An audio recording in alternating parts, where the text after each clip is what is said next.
Queridos e queridas do Paz e Bem, estamos aqui hoje de maneira muito especial em Araras, no estado do Rio de Janeiro, para gravar o programa Paisagens de número 95, nesse dia 15 de maio de 2025. E o tema que eu escolhi para o nosso programa de hoje é o olhar do teólogo no Novo Horizonte Eclesial. Uma entrevista especial com o meu querido amigo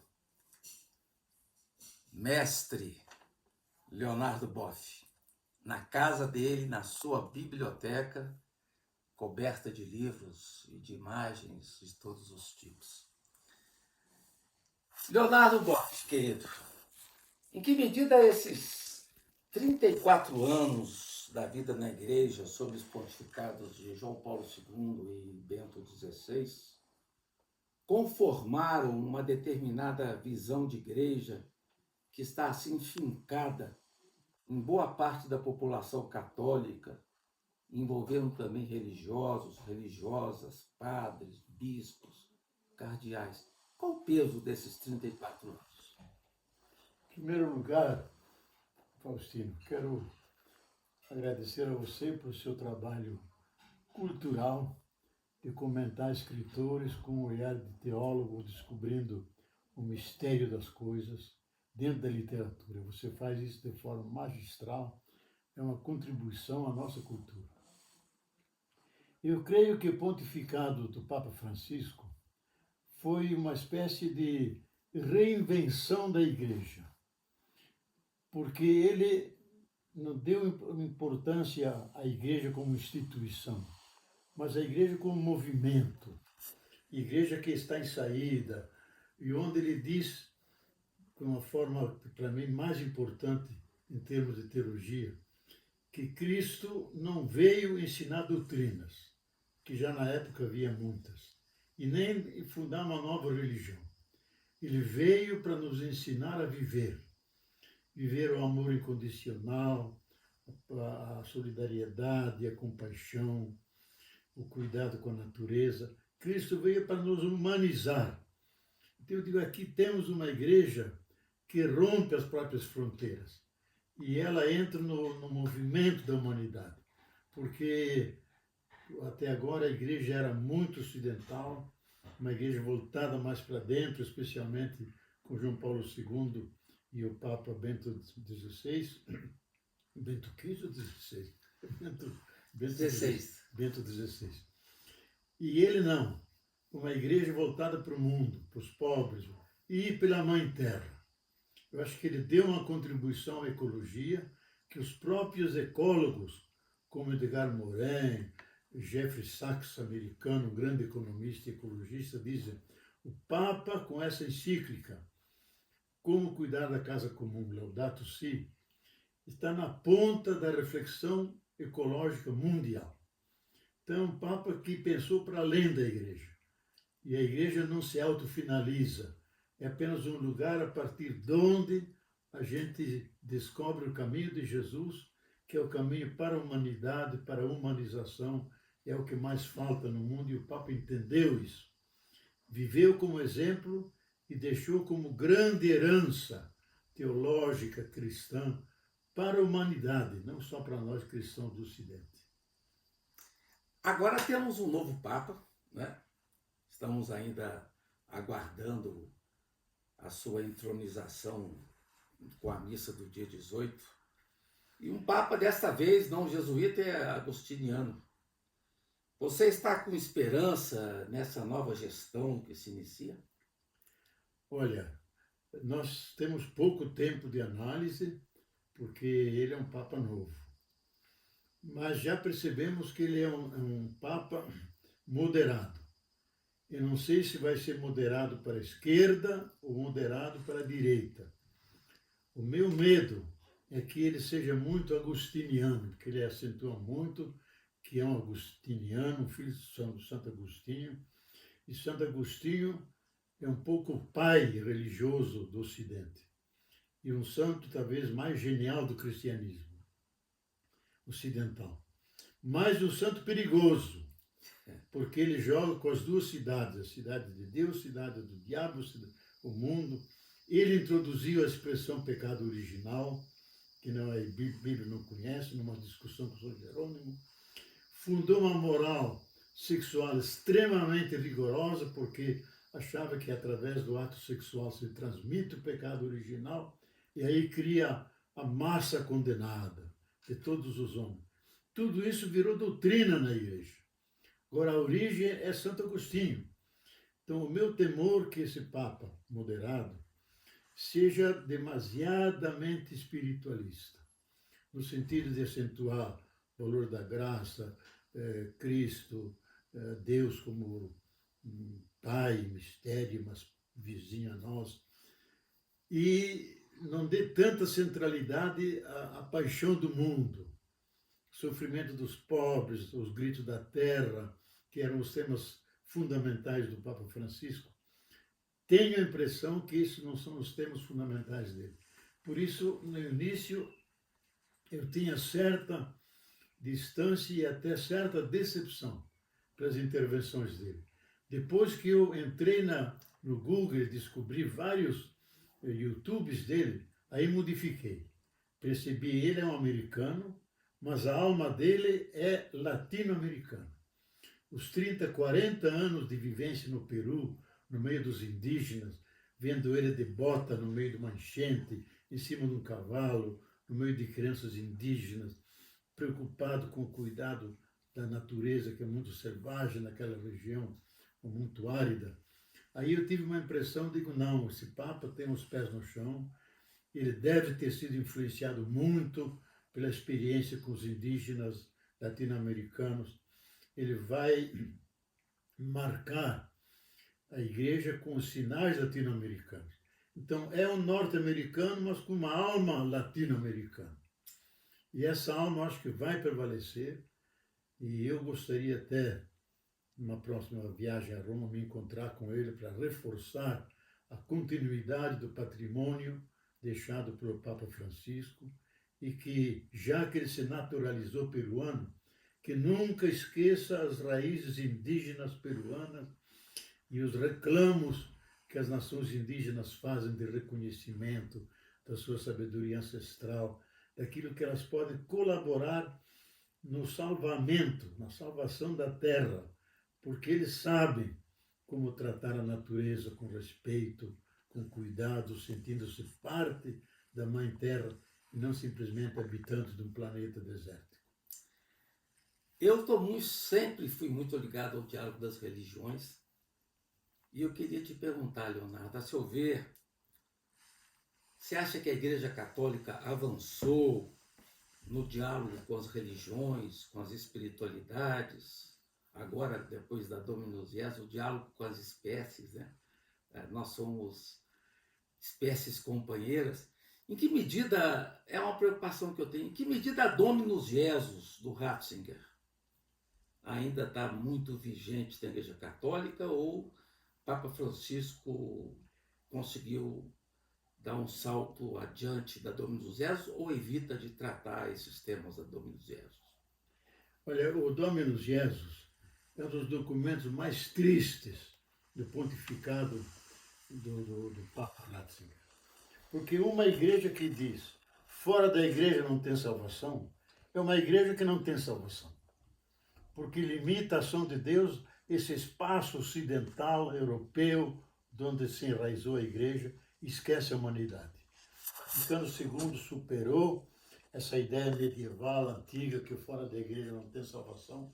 Por isso ele é não só um conservador, ele é um reacionário, reaciona contra a modernidade, contra o Vaticano II, que substituiu essa fórmula, fora da igreja não tem salvação, com a categoria do mistério da salvação, que é uma espécie de arco-íris da graça divina, que cobre toda a humanidade, todos os povos, e todos têm a chance de salvação, porque nasceram do coração de Deus, e esse Deus não pode perder nem um filho, nem uma filha que ele criou no amor. E por isso misericórdia. Aí a importância que o Papa Francisco, dava para além das religiões, temos que ser profundamente misericordiosos. Não basta ser bom. O filho o pai do filho pródigo era muito bom e estava em casa, mas ele não tinha misericórdia. O filho que depravou pelo mundo é abraçado pelo pai de misericórdia, perdoado e reintroduzido na família. Então o Papa Francisco colocou como central a misericórdia e diz: ninguém pode pôr limites à misericórdia de Deus. Por isso, é uma coisa que poucos repetem e eu insisto em repetir, que o Papa diz, falando a bispos africanos: a condenação é só nesse mundo. Todos têm direito, não é direito, todos são objeto da graça de Deus e da misericórdia que não tem limites. E ninguém pode impor limites a Deus. Por isso ninguém está fora da salvação. Com isso ele acaba com o inferno, acaba com a condenação eterna. Com isso não significa que um Pinochet, um Hitler vão direto para o céu. Eles vão passar pela clínica de Deus, que é o purgatório. O purgatório não é a antessala do inferno, é a antessala do céu, onde eles vão aprender o que é amar, o que é respeitar o outro, vão servir a todo judeu que eles torturaram, toda pessoa que eles liquidaram, até eles se convencerem da misericórdia de Deus, e aí serão convidados também eles a entrar no reino, mas passarão duramente pela escola e pelo hospital que Deus os vai internar. Nós dois teólogos, né? E a gente vê aí toda a situação da igreja, e muitas vezes eu fico preocupado com a timidez dos teólogos em lidar com as grandes questões do mundo. Como é que você vê o papel do teólogo nesse momento atual? Olha, eu acho, e faço minhas as palavras desse grande filósofo Heidegger, diz: todo pensamento sério que não se confrontar com os temas da teologia, que trabalha sobre as questões mais profundas do ser humano, não é um pensamento que chegou à sua maturidade. Então eu acho que a teologia é uma grande pena dela ficar só no espaço eclesial. Ela devia ser um momento de reflexão da própria humanidade que coloca as grandes questões. De onde vem esse mundo? Por que estamos aqui? Qual é o sentido da minha vida? O que posso esperar? Que futuro na frente está preparado para a criação? São questões inadiáveis. A pessoa pode ser ateia, pode ser o que quiser, mas colocando essas questões, são questões fundamentais que a teologia se especializou em trabalhar, junto com a filosofia. Apenas que ela dá um passo a mais que a filosofia. A filosofia para diante do infinito, do mistério, e a religião tem a ousadia de dar um nome, chamar de Tao, chamar de Olorum, chamar de Javé, chamar de Pai de Nosso Senhor Jesus Cristo, dar um nome a Deus. Todos os nomes não dizem nada, mas eles apontam para aquela realidade que está sempre presente aqui, inclusive propiciando o nosso encontro, aquela energia de fundo que sustenta o universo e que os grandes cosmólogos não sabem definir e dizem é o abismo gerador de todas as coisas, é aquilo que as religiões chamam de Deus. Deus como mistério, mistério que sustenta todas as coisas em cada momento, porque se não sustentasse, voltariam para o nada. Então Deus está continuamente criando, criando, criando e cria no amor. Então eu acho que um pensamento desse devia ser um pensamento humanitário, que cada cultura pudesse dizer isso da sua forma, no seu mito, no seu cântico, do seu jeito. Nós encontramos a forma ocidental mais filosofante, que é meio excludente, o povo não entende muito isso. Mas a verdade é essa.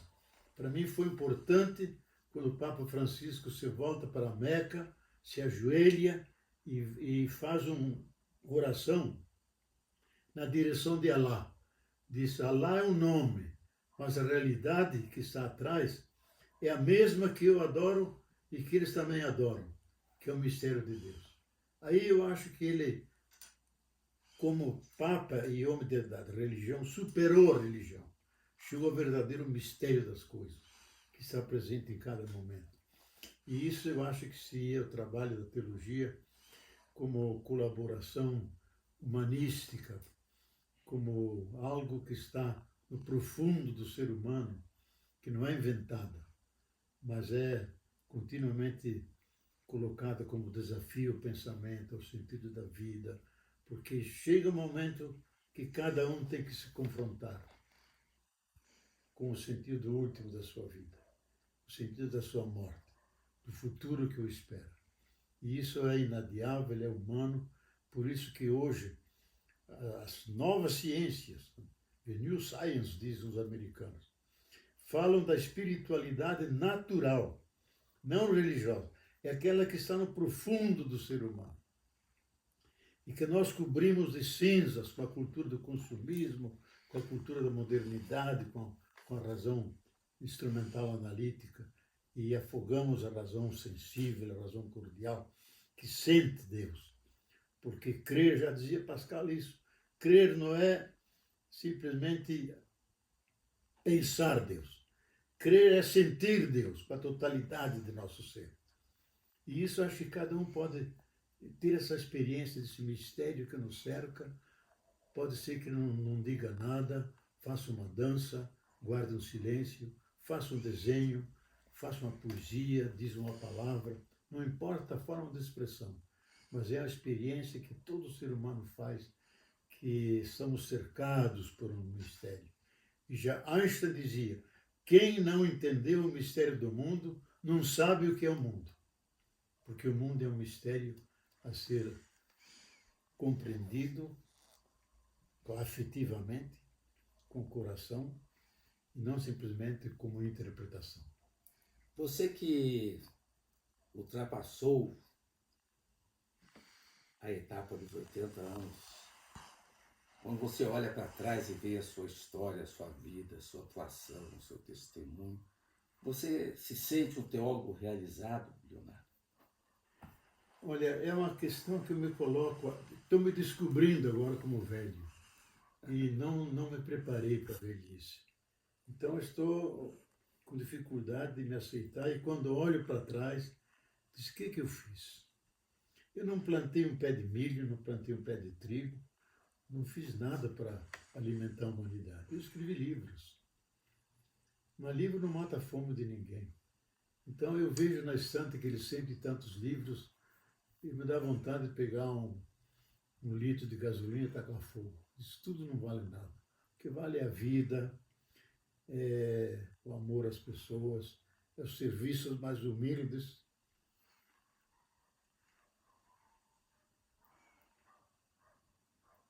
É o abraço da natureza, é a louvação do céu estrelado. Viver as coisas mais simples e humildes e aceitar a vida que vai se desgastando e vamos ao encontro, ao grande encontro. E eu espero que esse mundo de lá seja melhor do que esse, porque esse é muito ruim. Eu me apresento hoje como um pessimista esperançoso. Um pessimista porque a realidade nossa é péssima, mas esperançoso porque essa realidade é só uma parte da realidade, aquilo que nós sentimos e vemos. Ela esconde outra realidade, onde está presente essa energia poderosa e amorosa que é Deus, e que isso nos dá esperança, que isso nos acolhe e é o nosso futuro. Então estou elaborando esses pensamentos, mas com muito pesar pelo destino da humanidade, especialmente das crianças que eu vejo andando por aí, e eu fico pensando que mundo elas vão herdar, com todo esse aquecimento global, com toda a crise ecológica, com toda a violência que há no mundo, que mundo elas vão herdar. Oxalá nós consigamos criar as condições que elas possam ter vida e alegria na vida, e um grande cuidado e amoroso abraço com todos os seres da natureza como irmãos e irmãs, como o Papa Francisco na Fratelli Tutti nos deixou como herança. Todos somos irmãos, não só entre nós, também com os seres todos da natureza, que todos somos filhos da terra e a terra nos mantém e nos dá tudo que precisamos para viver. Sabe, Leonardo, só para concluir, você está falando para um programa que é Paz e Bem, que foi idealizado pelo Mauro Lopes, que é um grande amigo, companheiro, e que é um militante nesse programa, criou o Paz e Bem, que tem uma audiência bonita e tem muita gente que trabalha ali como militante, né? Nós todos ali no Paz e Bem. Eu queria que você mandasse uma mensagem para todos os ouvintes do Paz e Bem, né? Nessa obra tão generosa feita pelo Mauro Lopes. Que mensagem que você mandaria para os ouvintes do Paz e Bem? Olha, esse ano nós estamos celebrando 800 anos do Cântico do Irmão Sol, de São Francisco. Porque é um cântico, e os psicanalistas analisaram isso, que é a grande síntese entre o casamento e o céu e a terra. Começa louvando o irmão, o Senhor Sol, depois a irmã, Mãe Terra. Do casamento entre o Sol e a terra nasceram todas as coisas, as águas, o fogo,